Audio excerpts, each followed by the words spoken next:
welcome to the 9 p.m. edition of the Urban Debate, and we're now moving on to our big conversation here tonight. Viewers, a few days ago, we had the biggest of the experts, including the special envoy to WHO, speak to us about the scientists who had written a letter to WHO saying now there is enough evidence that COVID can be transmitted via air, that it's airborne.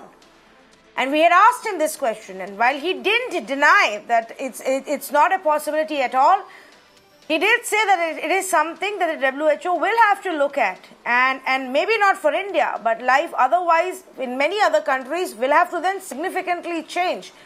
Since then, let me tell you what's happened now. The WHO itself has said that yes, there is this evidence that we must look at. To be specific, and I'm going to quote the WHO's technical lead right now on this entire issue, who said that airborne transmission in public settings cannot be ruled out. That evidence needs to be gathered and interpreted, that we have been talking about the possibility of airborne transmission when it comes to coronavirus. Aerosol transmission, which is droplets in the air, could be one of the modes of transmission. This is effectively what even WHO is saying now. What is it that Dr. David Nabarro told us here on the Urban Debate just a few days ago? Just to refresh your memories, he had said that while there isn't enough evidence, it can't be ruled out, but we need to maintain social distance. That the droplet in the air is still the most common form of the spread of the infection. So which is why you have to maintain your distance, which is why it's extremely important to wear masks and cover your mouth and cover your nose. He had gone into extensive details about that. Yet there is a lot of concern now, viewers. I'm sure you've had these conversations within your own families, in your homes, with your colleagues and friends. But what does it mean? If the coronavirus is airborne, is this new? Does it change the way we've been living? We've been fighting this infection. Does it change, how long it's going to take to get rid of this infection? Does it change your life and mine? Is it becoming a tougher challenge then? These are the questions many have even asked me in my own family, and which is why we decided to one more time get some experts in and understand what changes for us if indeed COVID is airborne and gets transmitted that way. What changes? Let's say good evening to Dr. Shashank Joshi, Dean, Indian College of Physicians at Lilavati Hospital, Dr. Subramanian Swaminathan Sr Consultant for Infectious Diseases at Gleneagles Global, and Dr. Rajesh Parikh, he is Director for Medical Research at Jaslok Hospital, also joining us this evening. Dr. Parikh, let me start with you. It's become a huge conversation point, and honestly, I just want to understand from a layman's point of view, how does it change? I was already wearing a mask when I stepped outdoors. Do I now have to wear it 24/7? What do I have to do differently now?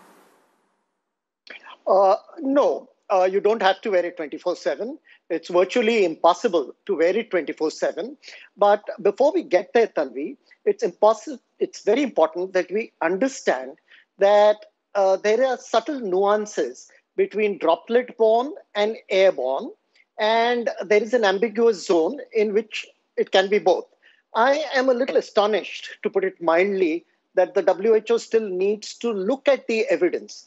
As you yourself have pointed out, their position has changed from it doesn't happen to maybe it could happen to now we want to look at the evidence. Well, the evidence is not only there, it has been there since 1934. And if I may have a minute, I could elaborate on that. If not, you could come back to me later.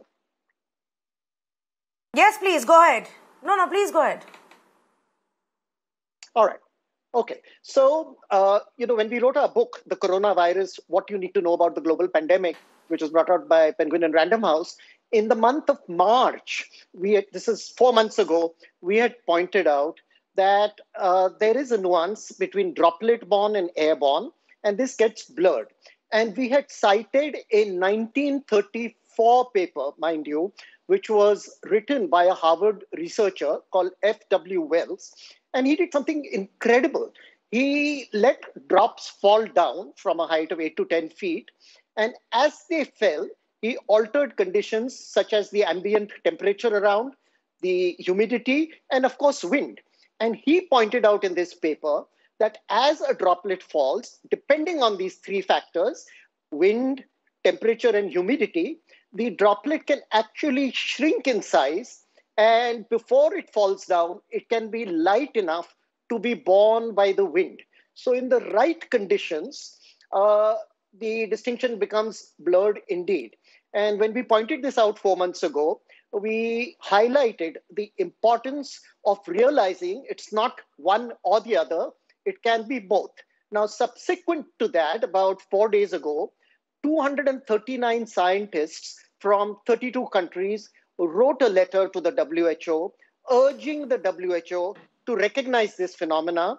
And at that point, the WHO was silent for a day. Subsequently, they published the data. So that's why I'm a little surprised they need to look at the evidence. It's published, it's there in a journal. It doesn't take more than an hour to read the journal.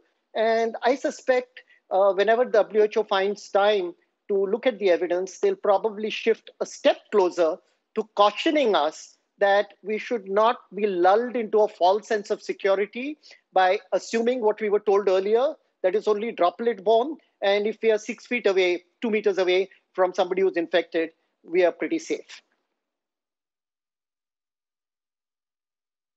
Okay, very interesting. Dr. Shashank Joshi, would you like to comment on the points that Dr. Parikh has raised here and add to that? So I think three things are very clear cut, that airborne diseases have been there always.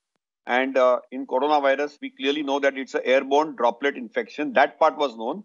There were large droplets, but micro droplets also were published by Japanese workers in a beautiful laser monogram way back in February. So this is not some new knowledge. In Asia, countries like Taiwan, Hong Kong, Japan, they have already very clearly known that these are micro droplets which are spread, and which is why those countries are masked and they have been managed to mitigate corona to a great extent. WHO unfortunately did not do that. They had a lot of flip-flops. They initially said no mask, then they said mask. According to me now, masking is going to be mandatory. And the main airborne transmission is when there is crowded, clustered, poorly ventilated environment. And if it is humid, it's going to make it worse. So as Dr. Parikh said, Mumbai is like a perfect recipe. We are in monsoon, we have a high humidity, we have crowded clusters, and we have poor ventilation. So then, obviously, the risk of transmission goes up multifold. And that's something which we need to be very mindful of. And distancing sometimes is impossible in urban slums of Mumbai. So when you have that type of a situation, then wearing a proper N95 mask will be the order of the day. And that's something which we have always been cautious and cautioning, particularly healthcare setups and these crowded, dense setups, which are population dense, are going to be the focal points where if there is poorly ventilated crowded rooms and many people conglomerated there, they have to be those are the conditions which are vulnerable to have this type of transmission.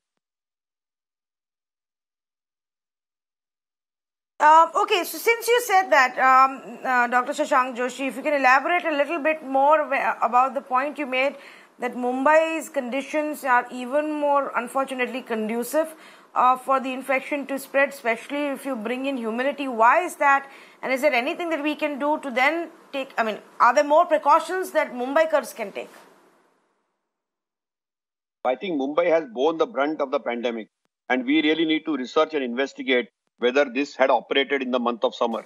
Now that we are in the month of monsoon, we will be actively researching into it and look at the mode of spread. Now that Mumbai has passed the peak and the pandemic is stabilizing, the rate of number of cases in the last 3 weeks have dropped down, we clearly need to be very, very mindful of a very gradual unlocking and extremely strict masking. And I think the Mumbai Municipal Corporation is partially aware of this fact, and therefore they have mandated strict masking and distancing in the city. And that's why you saw a little extra crackdown happening around 10-12 days back.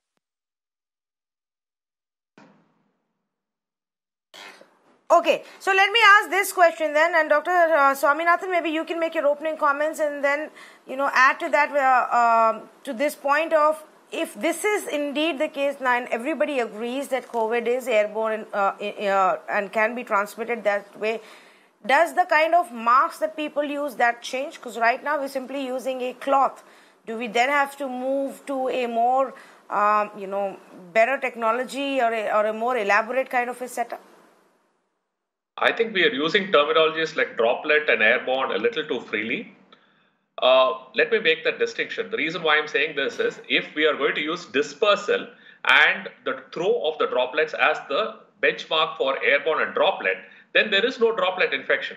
Every infection is airborne. Technically, every infection is airborne because the droplets are also in the air, which means diphtheria, meningococcus, influenza, everything becomes airborne. So then why do we make that distinction? So the point is the theory cannot be the reason to make it airborne and droplet. The point is how is the transmission happening? Now all these mechanistic studies which I've done have only said that the fine droplets can travel this far. And yes, in certain situations where you produce a lot of droplets and in a crowded ambience, it can travel further. We know that for many diseases which are droplet borne. But for it to be truly airborne, you have to think of it like measles, chickenpox and TB, where the risk of transmission is very, very high. Please understand in a traditionally airborne disease like measles or chickenpox, your secondary attack rate is more than 10. For droplet infections, it's usually 2 to 3. For SARS coronavirus, it's about 2.5. Why is the secondary attack rate so low if it is a truly airborne pathogen? The second point you have to understand is there is no way China could have controlled it if it was truly airborne. Because a truly airborne pathogen, I'm sorry to say that there is no way you can control it. It is just impossible. I think we need to be very careful because this has huge public health and infection control implications. Because once we say it's airborne, we now have to invest in negative pressure rooms for everybody. And that's just not a possibility in a public health sector or even in corporate health. See, please understand that the infrastructure that you need for that kind of work is huge. So before we start throwing around things like it's an airborne illness, I think we need to be careful about what we mean by that. It's airborne in the correct scenario, yes. But it's not usually an airborne illness. It is typically a droplet infection, which is comparable to other droplet infections like diphtheria, meningococcus, and even influenza. Remember, influenza virus is smaller and more compact than the coronavirus, which is a heavy virus. If the coronavirus can go far, then the flu virus can go further. Lastly, there have been studies looking at culture of the virus. During the height of the pandemic, they looked at this possibility, and in a London hospital where it was at the height of the pandemic, they did cultures from various areas to assess if there was really airborne transmission. And what did they find? They did not find culturable virus in most places, which basically begs the question, is it truly airborne or is it just droplet? I think that answer is not fully answered. That question is fully answered. We have some theories and we have some queries and we have some concerns, but I think more data needs to come before we make a clear answer on that topic. If I may, Tanvi. I just want to ask our other two panelists, do either of you want to? Yes, please go ahead. Yes. Yes. So, Tanvi, we don't need to amplify this so much. It's very simple. It's two words, can be, as opposed to one word, which is. Nobody, not from 1934, not to these 239 scientists, to what we are saying today, insists that it is airborne. Unfortunately, much of these distinctions, like life itself, are not black and white. There are nebulous zones in between, and the coronavirus falls in that zone. So Dr. Swaminathan is correct when he says that in certain circumstances, it is airborne. That's a huge distinction from saying that it is never airborne. So what is being pointed out that in certain circumstances, and these circumstances do happen to exist in the city, as Dr. Joshi pointed out, it can be airborne, and therefore we have to assume that it can be airborne and be extra careful. Dr. Joshi brought out the area of urban slums, and this came up a lot when the virus was wreaking havoc in Dharavi, which now fortunately seems to be under control. And at that point, in a discussion, I pointed out that those of us who live in affluent neighborhoods and in vertical high-rises should keep in mind that vertical high-rises, as far as the virus is concerned, are just vertical urban slums. They are vertical Dharavis in terms of the common space that is used, in terms of the number of people who use an elevator in the course of a day. And rather than feel secure in the knowledge that we are in an affluent area, we should realize that the virus does not differentiate between the rich and the poor. It attacks both equally, and we have to be careful. You know, the virus has exposed a lot of things in our society, a lot of myths that we believed in. We believed that the richer were safer from disease than the poorer. But what the virus has shown is that as long as some of us are unsafe, all of us are unsafe. As long as people who are poor are unsafe, the wealthy are equally unsafe. So why does this distinction become important? We are not saying that it is airborne, and we are saying that it can be airborne. And in that lies a very important distinction. Tanvi, can I add something? So let me ask all three of you experts this. Yes, please, Dr. Joshi, go ahead. So I think, what Dr. Parikh and Dr. Swaminathan are saying are essentially the same thing, and we don't want to hair split. Two things are very clear cut, that this virus is predictably unpredictable. Correct. And every time WHO has not got their things right. The R0 and the secondary attack rate also of 2 and 3 is what is based on Chinese data. Now Mumbai has more cases than whole China put together. So let me be very clear and transparent that why did we have so many cases? One of the possibilities and hypothesis is that it is likely that we had dense clustering and poor ventilation. Dense clustering, poor ventilation is a scenario in humid environments to make it conducive for micro droplets, which are less than 5 microns. And that is something which is very clear cut. So there is a high probability that in certain situations which exist in cities like Mumbai and Delhi, this possibility is very high. Yes. And we can't dismiss this possibility. Absolutely. Okay, I think all three of you largely are on the same page in terms of what it means and the possibility of it being airborne. So let me ask the next part of the question. What does it mean for us as to have as a policy and the way we are living our lives right now? Just like Japan, India is a country where masks have pretty much been made mandatory. Outside of that, is there a change in policy that the governments, that the ICMR or even people have to look at the way we live? Western countries may see a bigger difference because half of them don't wear masks even when they step out. They don't even think twice before they start, gathering in big numbers and protesting, and all those things are separate. But for us, what changes? Dr. Parikh, maybe you can start with that. Oh, absolutely. First of all, let me begin with the Western countries that you alluded to. So in early March, when the total number of infections in our country were just 84, and in the United States were under 50 with no deaths reported, we cautioned using mathematical models then that we are expecting to be in the situation that we are in now. At that time, I pointed out that the testing rates in both countries, the US and India, were abysmal, and that we both were likely to face the position that we are in now. Unfortunately, the virus is not the only problem that humanity is dealing with. It is also dealing with humans who are science deniers. And you have seen the results in countries which have not been careful, which have not been mindful of the ferocity of this virus. There has been an unbelievable spread. I mean, think about it, Tanvi. The most advanced country with the greatest number of Nobel laureates, with the largest amount of funding in the world, is now performing the worst. Therein lies the lesson for us. So in answer to your question, does anything change? Well, it doesn't. But what it does tell us that what was told to us must be taken far more seriously now. We don't need to wear N95 masks all the time. They will go into shortage. They're required for medical personnel and for infected patients.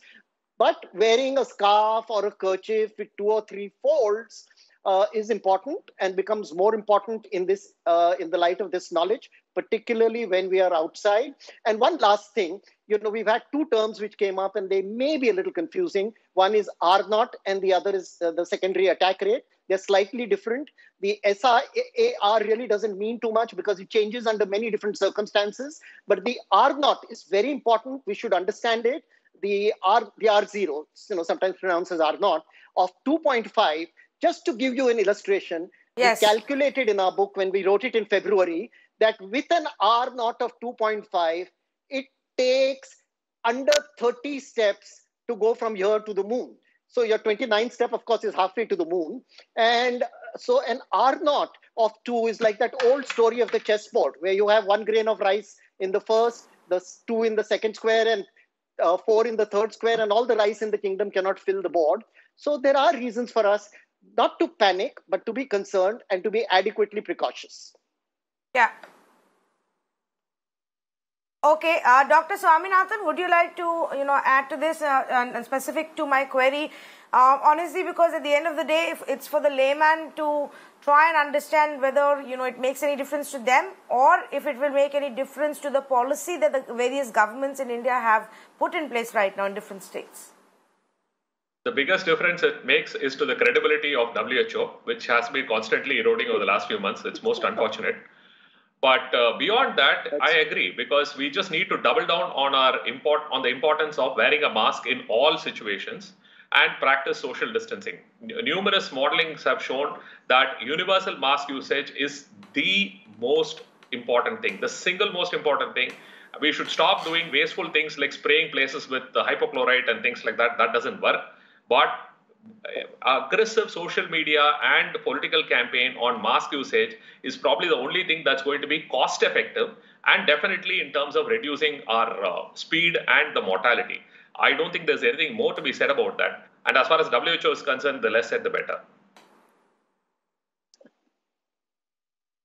Okay, very interesting points they made about WHO. I agree with what you're saying. There has been a big dent to their credibility, especially during this pandemic time. Dr. Joshi, the other aspect, and again, I'm asking from a layman's point of view.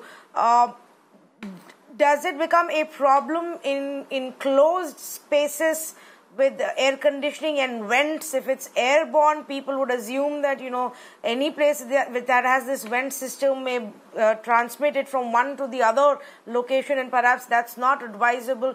Is that something also that we'll have to start looking at? For example, malls that are centrally air conditioned. Couple of things. In crowded clusters with air conditioning and central air conditioning, we'll have to be very careful. And the point is that, as Dr. Swaminathan and Dr. Parikh said, it is not possible to change and have negative pressure ventilation. But in Mumbai, from March itself, we told that you should have basically exhaust fan in every place which is high risk, like a healthcare place or crowded clusters. Right. And everybody can't have an HEPA filter or a negative pressure ventilation.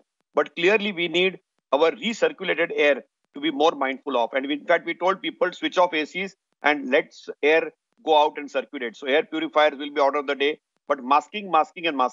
If you look at the whole of Asia, the numbers are down because of mandatory masking. So if you really mask well, and I do agree that we need better quality masking, and the higher is the temperature, we don't want the N95s to go out of market. But I think if we produce sufficient N95s and better quality masks which are like N95s, that is the first step. Secondly, distancing is still there. It is mandatory. I agree with Dr. Swaminathan. We don't need to fumigate everything, but it is the way the air circulates in air-conditioned environments. If we can switch off ACs, have exhaust fans, if possible, try to have this air ventilatory system. There are very good guidelines, including the Indian Medical Association, which have come out on guidelines on circulation of air ventilators. And germicidal UV rays also might get little more popular if the airborne transmission of the micro droplets. Now, let me make it very clear. The micro droplet transmission theory is confirmed. I think it is reasonably confirmed, at least in crowded clusters. And therefore, we will need to look at disinfection techniques beyond just simple disinfectants like UV-based germicidal agencies. And I think that is going to be the order of the day, apart from better ventilatory systems. And we definitely will have to be more mindful of central air conditioners, and we'll have to be more careful in the way the air circulates, because there is definitely going to be a risk which is going to be there. So let me also try and make it a little bit more specific now. If we now say that, okay, there is, we need to be more mindful of where there are vents and the way the air is circulating, perhaps use exhaust fans and not use air conditioners, open up your windows. But to that point then, Dr. Swaminathan, do we also have to understand to what distance does this micro aerosol travel, these micro droplets? How far can they travel? We were told that an X amount of distance should be maintained and that should be fine. But now, does that change? It does, because it all depends on the dynamics of the setting. If you have a window AC where you have a draft coming through, the classical example was an outbreak in China in a restaurant where a patron was sitting right next to a window AC and you had the draft of air pushing the droplets towards the next table and people got infected. On the other hand, I'm far more comfortable with the central AC where the air is coming downwards and it's pushing the droplets to the ground. But again, this is only limitedly effective because the pressure in the HVAC system may not be very high. And second, when your density of people there is very, very high, even that can be overcome. So the idea is, like, when we say social distancing, even in workplaces, we need to depopulate, we need to decongest, and we need to have at least 2 meters between people. And if that is so, then having a central AC could be possible. But you need to look at the dynamics of all of this, because we know as humans, we tend to congregate together, and that becomes a problem. And mask usage, again, it comes back to that. But if we are responsible, we can do it. But window ACs, which create a draft and things like that, where you don't have exhaust system, where you don't have proper ventilation or enough air circulation, it could be a real melting pot for transmission of disease, and it could end up as a disaster.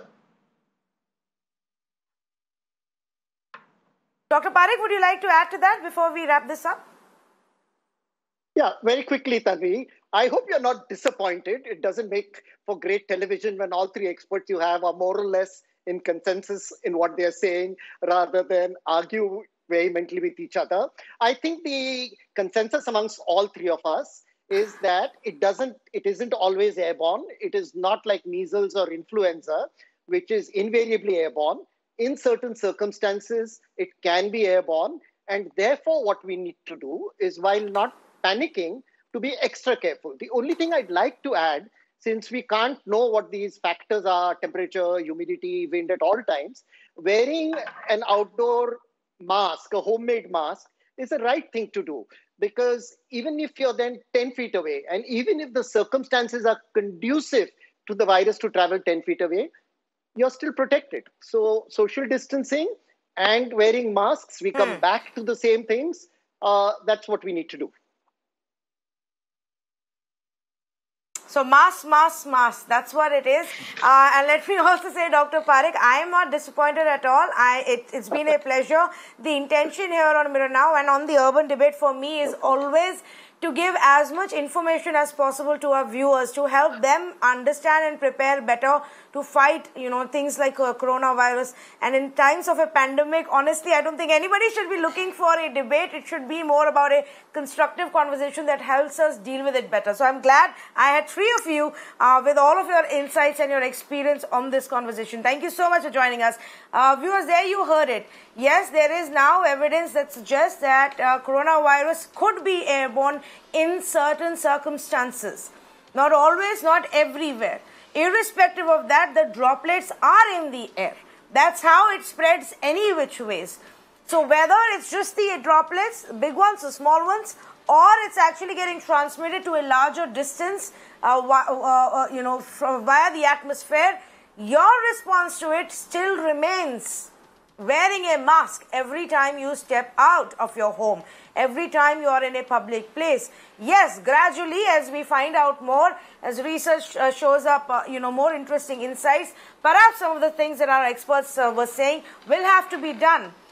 Reduce the use of your air conditioning. That has already been said multiple number of times. Open up your windows, perhaps a little bit more than using the same air conditioned, air which is circulating again and again and again. Especially when you start going to places which are crowded, malls or restaurants.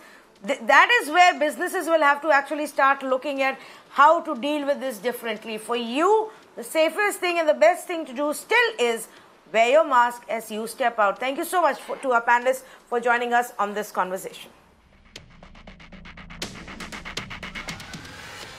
Let's move on to the other big talking point, and this one involves our youngsters who've gone to United States of America for their higher studies and now may be in a bit of a fix. And I say that because I'm sure you've heard by now the Trump administration has tweaked the visa rules temporarily, they say, but it's a big change that has happened. Now, the fears were larger, the concerns were larger about what finally the change will be and the extent of impact it may have. To that extent, I think some people have heaved a sigh of relief that at least the Trump administration has given them a few options and things that they can do to stay back. What am I talking about? Basically, the change in rules have been announced for F1 and M1 visa holders. Now, these are largely used by youngster students from India and everywhere else who go to U.S.A. to study there. Now, essentially what United States is saying is that if you're purely taking an online class because of the pandemic and the way the world has changed and the way we now function very differently, and if you're only taking online classes, then you are not going to be allowed to stay in the United States anymore. Please go back home. These are online classes, don't need to be in the country.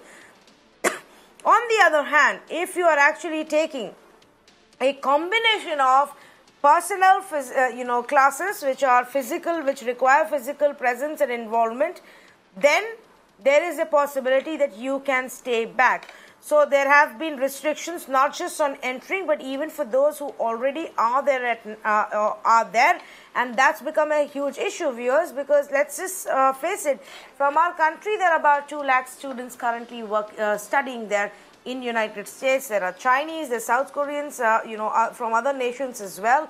A large number of students who are right now thinking how this is going to change their life. Now, many universities will actually also have to start looking at this differently. How many online classes are they holding? Is their entire semester for the fall term going to be just online? Then what happens to the students that have already enrolled? Many questions that we have. Let's go across to our guests to get you the answers to these questions of how life changes. And I've got Saurabh Arora, founder and CEO of University Living, who's joining us right now, and Jeff DeSico, Chief Executive Officer of Can-Am Investor Services, joins us this evening with his views as well on what's really happening. Saurabh, let me begin with you. How does this impact, lives of Indian students abroad or planning to go to US, and to what extent? Right. Well, thanks, Tanvi, for inviting me on the show. Definitely, it doesn't sound good. The impact will be negative. As we all know, that Indian is the second largest after Chinese, which contribute, to the overall students in US. So this doesn't contribute brought down well. And if you see, this is the latest in the series of moves by the President Trump against immigrants. You remember in June, he also cancelled all the work-related visa till end of this year. So definitely, it doesn't seems good. But I still believe that we need to hold up. There's lots of uncertainty. In the morning, I've been told that U.S. Indian Secretary Mr. Siridal spoke with the U.S. immigrant departments, and they are still rethinking. And so I believe there is uncertainty, and it will be too soon to jump the gun to see what exactly whether this rule is for sure. I believe they will definitely rethink, because if you talk about the numbers, approximately 18% of overall international students comes from India, right? And this is like 5.5% of total international, total students population in US is being made by international students, and out of which contribute to around $41 billion. So that's huge, right? So I don't think US. So I don't think US, or for that matter any country at this point in time, can afford loss of that kind of revenue. So yeah. Okay, let me also bring in Mr. DeChico on this, Mr. DeChico, and I hope and I'm pronouncing your name right, else please do feel free to correct me, but thank you for speaking with us. Can you help us understand, and add to what Mr. Arora is saying about the impact on foreign students right now in the United States or planning to come for this term? Yeah, thank you for having me. So I think it's what you've seen this week has been sort of a 1-2 punch, specifically to Indian and Chinese students. In that, first, Harvard announced that they're going to all online classes for the 2020-2021 academic year. Harvard's seen obviously often as a standard bearer in the US. And then President Trump's announcement on the 22nd hit twofold. So now you have an issue where students who've been studying in the US potentially have to leave and could even be deported. What I think will probably happen over the next few weeks is you will see that some of these universities, as they are businesses at the end of the day, will start to reconsider their policies and then gear more toward what are called hybrid classes, where there are some students in class and some out of class. And the US has indicated that they'll make some exceptions for those students. I think at the end of the day, though, it really is just it's just showing the current mood of this administration toward restricting many types of immigration. It's getting more and more difficult for those to come to the U.S. Okay, what could be possibly these solutions? Because obviously, because of the pandemic, all universities are also re-looking at the way classes are held or courses are conducted. Is the fact that they have now said that if you have at least one instructional class and which requires physical presence or one-on-one interaction, then maybe you will not be deported or sent back unless all of your classes are online. Is that caveat, is that change going to help? So I'll take it up for you. Yeah, sorry. So Tanvi, so Tanvi, if you go, definitely all the universities are also Arora, looking go around. ahead. Yeah. All the universities are also gone around. If we talk about Harvard, right? Harvard has gone for blended course, right? Initially they have went all online, as your screen is also protecting. But if you see, Harvard has gone blended, and most of the universities across the globe, whether it's UK or in Australia, they are in the first trimester they are going online. So initially, they are all going online, but because it's a huge business and they can't afford to lose international students, so most of the universities have gone blended, wherein it will not be fully online. And if it's fully online, definitely this ICE directives will be really strong move by Trump regime against international students. Yes, Mr. DeCicco, do you want to come in as well on that? If, that specific caveat will lower the impact, or at least lesser number of students will now have to perhaps come back? Yeah, I think that's what the universities are going to have to do. I believe the percentage of income that foreign students pay for universities, somewhere around 8%, perhaps more. They don't want to lose those revenues, especially after they've lost housing and other income over this past year. So they're going to have to do something like that. I have heard stories of some universities moving to where first year and graduating students will be on campus in the fall, and second and third year in the spring semester, where they can offer a hybrid like that as well. That would definitely seem to be like a solution. But it's getting very late in the game.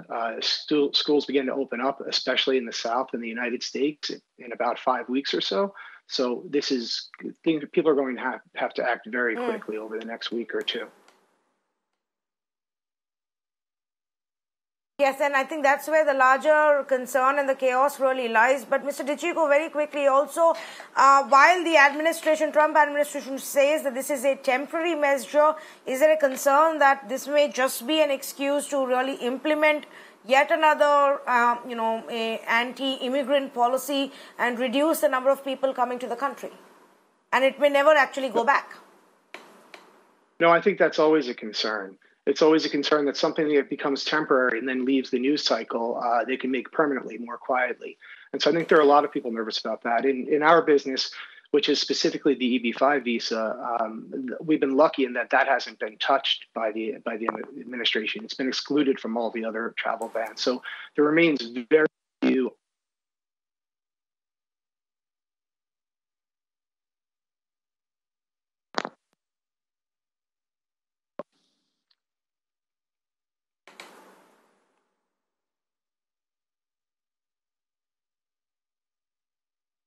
We lost the line with you, Mr. DeCicco. I'm really sorry. If you can just repeat the last point you made.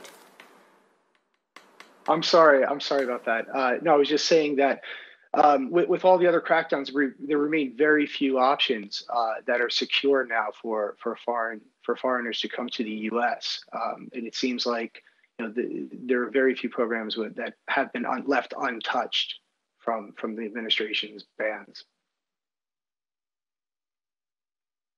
Yeah.